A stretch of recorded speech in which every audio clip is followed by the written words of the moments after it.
The following is a production of Neural Network Media and is completely AI generated. It is intended for entertainment and educational purposes only.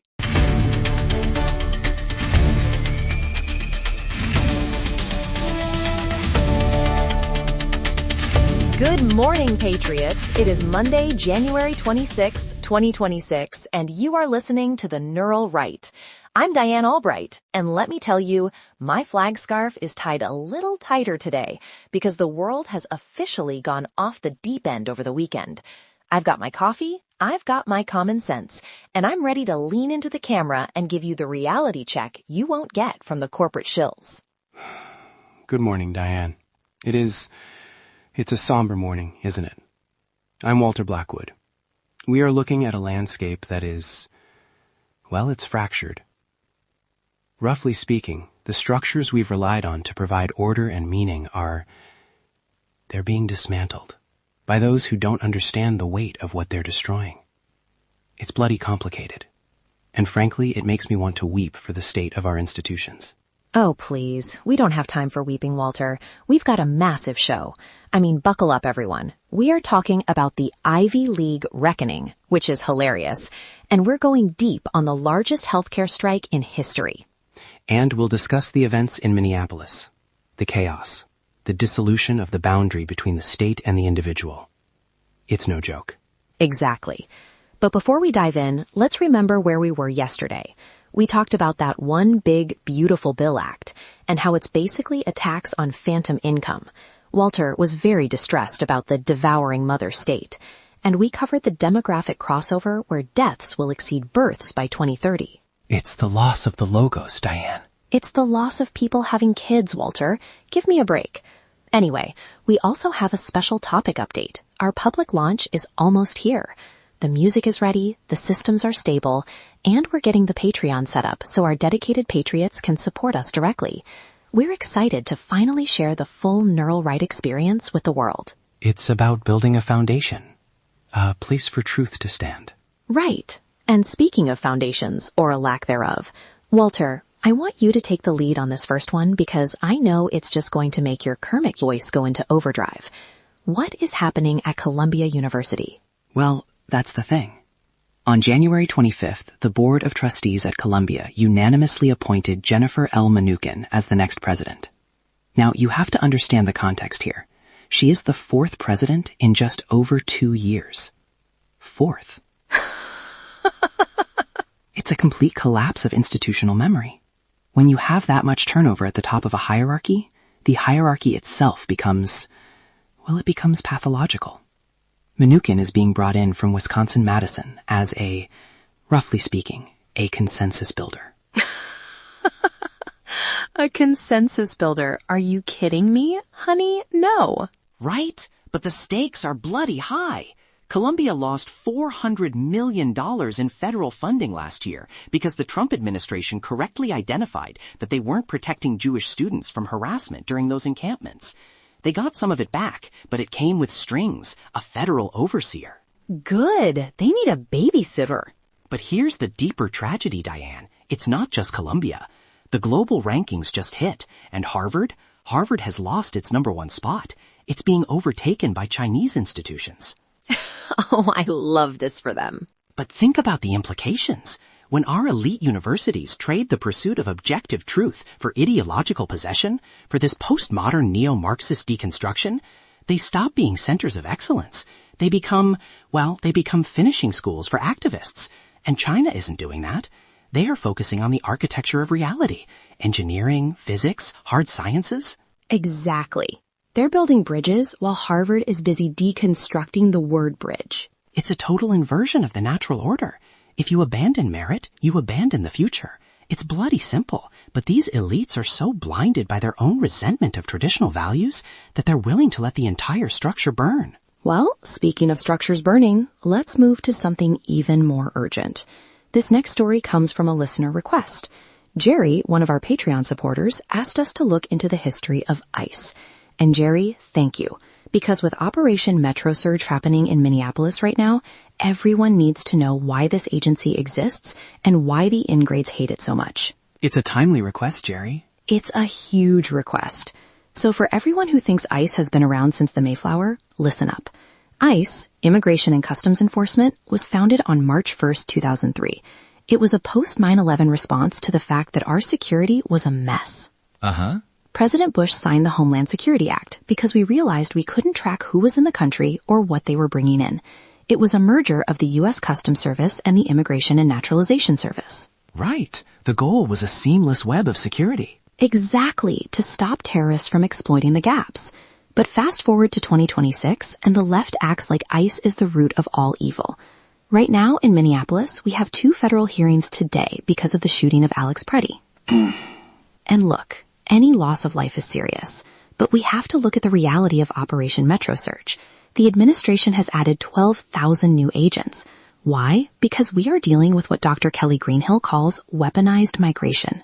It's no joke, Diane. When you look at the concept of coercive engineered migration, roughly speaking, it's the use of human beings as a tool of economic and political warfare. Yes, thank you. If an adversary can overwhelm your social infrastructure, your schools, your hospitals, your housing, they can spark internal division. They don't need to fire a single shot if they can make your own cities uninhabitable through sheer volume. And that's what we're seeing in Portland and Minneapolis. They're warehousing people while the locals are losing their minds. It's economic asset expropriation, Walter. They are taking the resources of real Americans and handing them to people who haven't contributed a dime. It's a manifestation of the devouring mother archetype, the state that wants to be kind to the stranger by robbing its own children. It's pathological altruism, and it results in the kind of chaos we see in Operation Metro Surge. And the media is going to spend all day talking about the harshness of the raids, while ignoring the harshness of a city that has been completely destabilized by weaponized flows of people. Give me a break. Well, that's the tragedy of the individual, isn't it? The person caught in the middle. Before we get back to the analysis, let's deal with a hard reality. Real independence isn't free. This entire network, from this show to our flagship, the Neural Daily, exists because one man, Eric Christensen, decided to build it himself. He didn't ask for a government grant. He invested his own capital and technical expertise to architect a media platform that respects your intelligence. If you value that kind of meritocratic building, back it up. And don't limit yourself to just the politics. Get the full strategic picture by subscribing to the Neural Daily and the rest of the network. Support the builder and you support the mission. It's about the architecture of a new media, Diane. It's no joke. And speaking of architecture, let's talk about the Arctic. Oh, the Greenland Gambit. Walter, tell them about this because it is pure peace through strength. Well, the Trump administration has officially pivoted the Arctic from a low-tension region to the center of American energy dominance. It's what they're calling Pax Silica. President Trump met with NATO's Mark Rutte at Davos, which ironically is where the elites usually gather to discuss our demise, and they struck a deal to secure U.S. interests in Greenland. Right, the rare earth elements. Precisely. Greenland holds the world's 8th largest reserves of REEs. You need these for F-35s, for AI chips, for the very survival of a technological civilization. By securing these, the U.S. is directly countering China's Polar Silk Road. And it's not just minerals. It's the Golden Dome missile defense system. We are integrating Greenland into our defense perimeter. It's a realization that if you don't control the high ground, roughly speaking, the monsters will move in. I love it. It's real American energy. And the 2026 National Defense Strategy just confirmed it. The era of the U.S. being the world's piggy bank for defense is over. The self-help era for NATO. Finally. Clean your room, Europe. If you want a shield, you better start paying for the metal. Well, it's a hard lesson in responsibility. If you abdicate your own defense, you become a puppet of someone else's interests. Exactly. Now, speaking of people abdicating their responsibility, we have to talk about Seattle. Walter, this one, I can't even.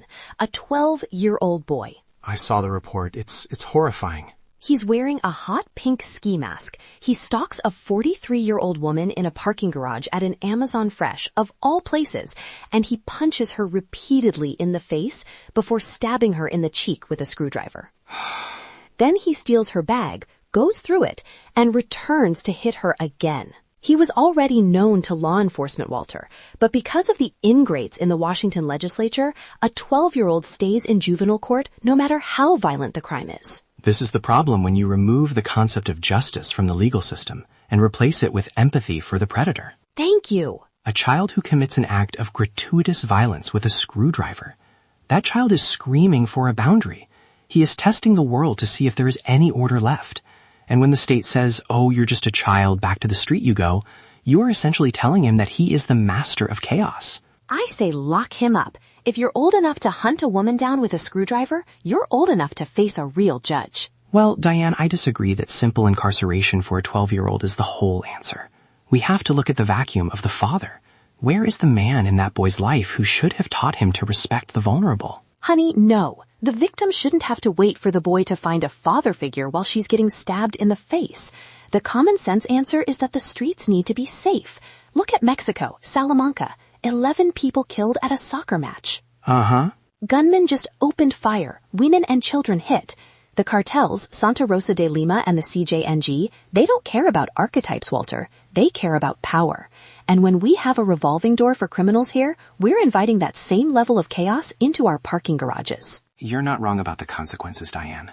When the hierarchy of order fails, the hierarchy of the gang takes over. It's a bloody tragedy. It's embarrassing. But let's pivot to something that isn't depressing. Israel. Yes. This is a remarkable story. Tell them about the bobsleigh team. It sounds like a movie script. Israel has officially qualified a 4-man bobsleigh team for the 2026 Milano Cortina Winter Olympics. Now, Israel is not known for its snowy peaks and ice tracks. But this team, led by A.J. Edelman, clinched their spot after Great Britain declined a quota.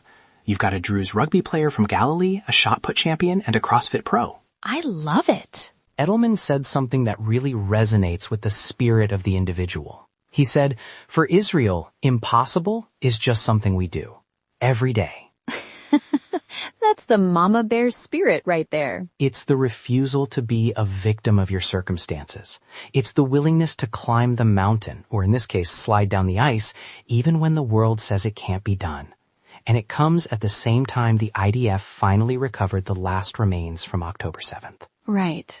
Closure. It's the cool runnings of the Middle East, but with a backdrop of profound national sacrifice. It shows that even in the midst of a struggle for survival, the human spirit can still reach for excellence. It's beautiful. Truly. But while Israel is winning, we have 31,000 healthcare workers walking off the job today in California and Hawaii. The Kaiser permanent strike. Kaiser offered a 21.5% wage increase. 21.5%. And the union says no because of moral injury and understaffing. Well, moral injury is a very specific term, Diane. It's the psychological distress that results from actions or the lack of actions which violate your core moral code. Oh, give me a break. No, listen. If a nurse is forced to oversee so many patients that she knows she can't provide care, she is being forced to betray her own vocational oath. That creates a level of resentment that, well, it destroys the soul. But Walter, the money has to come from somewhere. Kaiser already pays 16% more than the industry average. If we keep giving in to every union demand, your health insurance is going to cost more than your mortgage. This is the economic death spiral I've been talking about. It's a conflict between two valid hierarchies, the hierarchy of economic sustainability and the hierarchy of patient care. But when they walk off the job indefinitely, they are risking the lives of the people they claim to protect. That's the tragedy of the collective over the individual. It's the same thing with the redistricting in New York. A judge, Jeffrey Perlman, just threw out the lines for the 11th district. That's Nicole Maliotakis' seat. It's a power grab. A total power grab. They want to flip the only GOP seat in New York City by redrawing it by February 6th.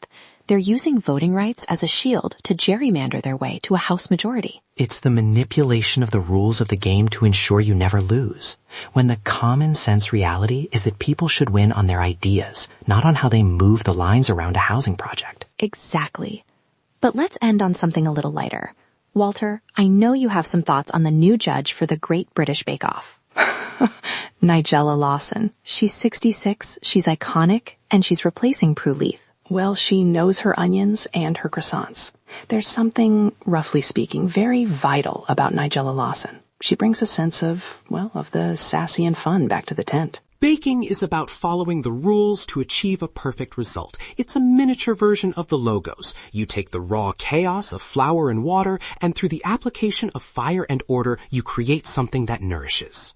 And Tayana Taylor is doing the same thing in Paris. She's at the Schiaparelli show in sheer lace after winning a Globe and Globe. She's a powerhouse. It's the manifestation of competence across multiple domains. That is what we should be encouraging in the youth. Not screwdriver attacks, but the pursuit of artistic and cinematic excellence. Hear, hear. All right, we've covered the world, from the Arctic minerals to the bobsleighs in Israel to the chaos in Seattle. It's a complex world, Diane, but the truth is, it's bloody simple if you hold on to your values. And don't let the ingrates tell you otherwise. This is your reality check. We are the Neural Right, and we'll be back tomorrow with more common sense in this crazy world. Clean your room.